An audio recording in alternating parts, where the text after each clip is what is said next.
For 3 decades, Johnny Carson stood as the undisputed king of late-night television, welcoming millions of viewers into their living rooms 5 nights a week. His friendly demeanor, iconic golf swing, and easy Midwestern charm gave the impression that America truly knew him. Yet behind that polished smile and flawless comedic timing, Carson was one of the most private figures in the history of entertainment. He carefully kept his deepest emotions, personal struggles, and innermost thoughts hidden from the world with an unmatched level of discipline. One longtime NBC executive who worked closely with him put it best: Johnny created an illusion of intimacy while revealing almost nothing about himself. Through this carefully crafted performance, he mastered the art of building a one-sided friendship with the American public. Viewers felt as though he was part of their family, yet Carson remained emotionally distant in a way few nightly television figures ever had. This wasn't by accident, it was intentional. Carson strongly believed that mystery was essential for both his public persona and his mental well-being. A writer from The Tonight Show recalled his saying, "The minute they know who you really are, the magic is gone." For Carson, preserving that magic meant safeguarding his privacy at all costs. He knew his power as a performer depended on maintaining distance, and he never let that guard down. Even after his retirement in 1992, Carson stayed silent. Unlike so many other entertainment legends, he never wrote a memoir, never gave lengthy sit-down interviews about his career, and never launched a farewell tour to bask in nostalgia. When he passed away in 2005, he left no final words, no public reflections, and no settling of accounts. His longtime producer Peter Lasley explained that Carson was determined to leave certain questions unanswered, firmly believing that some things should remain private even after death. This silence only deepened the mystery. Today, we look at 9 significant secrets Carson carried with him to the grave, lingering questions, unresolved relationships, and unexplained decisions that continue to fascinate anyone who remembers television's most enigmatic host. One of the most talked-about mysteries was Carson's secret final goodbye to Joan Rivers. Their spectacular falling out remains one of the most dramatic breakups in TV history. After years of being Carson's permanent guest host and widely seen as his chosen heir, Rivers shocked everyone in 1986 by launching her own late-night show on a rival network, without informing Carson directly. His reaction was swift and brutal. She was instantly banned from The Tonight Show. That ban endured for decades, lasting long after Carson's departure, and was only lifted in 2014 when Jimmy Fallon finally invited Rivers back, nearly 10 years after Carson's death. What makes the story so haunting is Carson's absolute refusal to ever speak about it. While Rivers openly discussed her regret for years, admitting she had tried countless times to call and apologize, Carson never publicly addressed the betrayal. A staff member remembered the day the news broke. Carson walked into the office, read the headline, went pale, and muttered simply, "She's banned," before walking out. From that moment on, he refused to say her name on the air ever again. Those close to him said Carson's silence extended far beyond the professional sphere. He refused Rivers' phone calls, sent her letters back unopened, and ordered his staff never to mention her name in his presence. A former NBC executive recalled, "It wasn't just that he was angry, it was as if he wanted to erase her from existence." Carson was known for cutting people off if they disappointed him, but this was different. The totality of this severance was staggering. To this day, no one knows if his actions came from feelings of betrayal as a mentor, hurt over her lack of courtesy, or something deeper in their bond that made her departure especially devastating. A close friend once said, "Johnny took the true reason for that silence to his grave." He never defended himself, never condemned Rivers publicly, never forgave her either. Joan herself spent the rest of her life wondering what he truly felt. In one of her final interviews before her own passing in 2014, she admitted she still could not understand why Carson had stayed completely silent. A psychologist later suggested Carson's refusal to speak was a form of control. By never explaining, he ensured the story could never be fully written.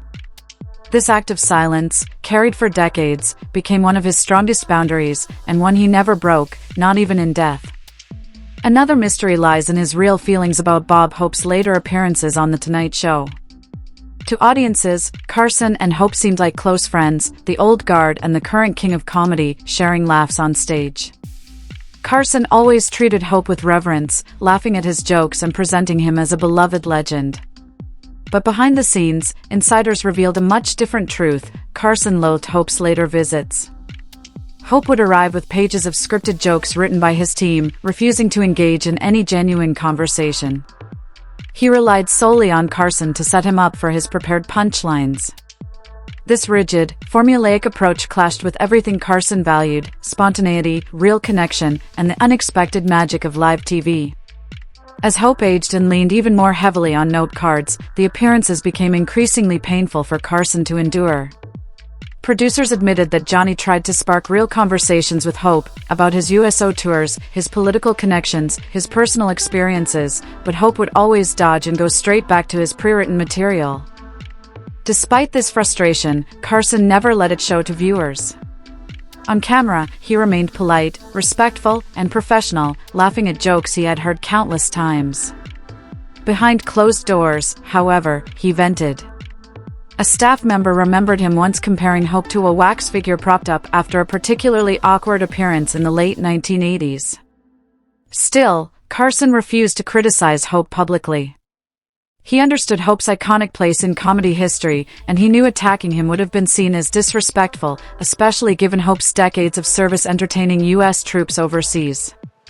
The unanswered question is why Carson endured this when he could have simply stopped booking Hope. Was it NBC pressure? Was it personal respect for Hope's legacy? Or was it Carson's own complicated relationship with comedy tradition, seeing himself as part of a generational chain he couldn't break? As one writer put it, Johnny never explained why. He just kept doing it, year after year, no matter how much it bothered him. When Carson died, he left no note, no explanation, just the carefully preserved illusion of warm friendship that audiences believed, while the truth stayed locked away. Carson's silence extended even deeper when it came to his father. Throughout his career, he rarely spoke about his childhood, offering only sanitized snippets of his Nebraska upbringing. In his authorized biography, he described his father as distant but refused to elaborate. Those who knew him well, however, believed this relationship left lasting marks on Carson's personality. One longtime friend explained, Johnny's relationship with his father was clearly complicated, but he would shut down completely if anyone tried to talk about it. His second wife, Joanne, once described it as living with two Johnnies. The public saw the charming, warm entertainer. But in private, there was a detached, emotionally unreachable man who could be quick to anger. She always suspected that these traits were rooted in his childhood, but Carson never allowed that subject to be discussed, even in private.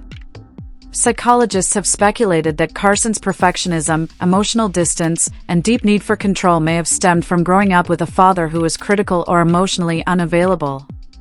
A biographer noted that Carson displayed many common patterns in children of distant fathers, craving external validation, struggling with trust, and demanding perfection.